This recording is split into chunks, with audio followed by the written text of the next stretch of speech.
Bu zatı govu yazdım. Şol prezidentimiz näme bolsa bolsun, nähili bolsa da bolsun, biz arkasında demek. Şu sözün arkasında näme var?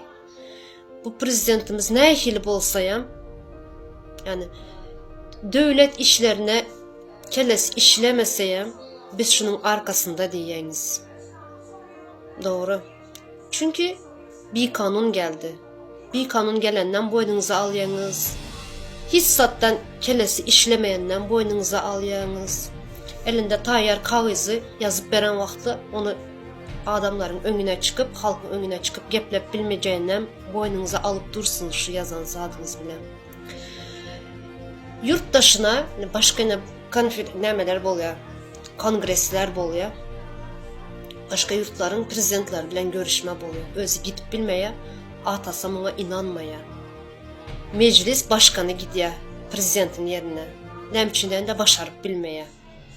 Bu yazanınız bilen boynunuza alıp dursunuz bunu. Arkasındasınız. Nemçinden de yalakasınız. Size kemik atya, sünk yediği etlerin kemiğini atya, şunu yiyeniz. Şunun için ama arkasındasınız. At-hotlarını yiyeniniz için. Ya şu yazanın bilen boynunuza alıp dursunuz. Nähili bolsa bolsun da. Prezidentleyen hem zattan kelesi işlemeli. Bunun yağlı prezident olmaya. Yöne siz näme bolsa bolsun diye arkasında. Çünkü at-hot yiyeniz.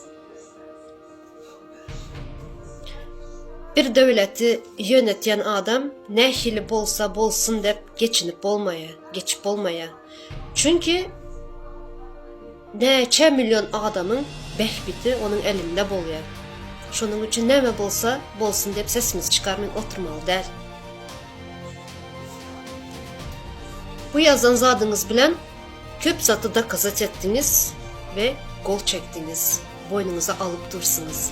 Sizin prezidentinizin nähilliğini, nähili boyduğunu.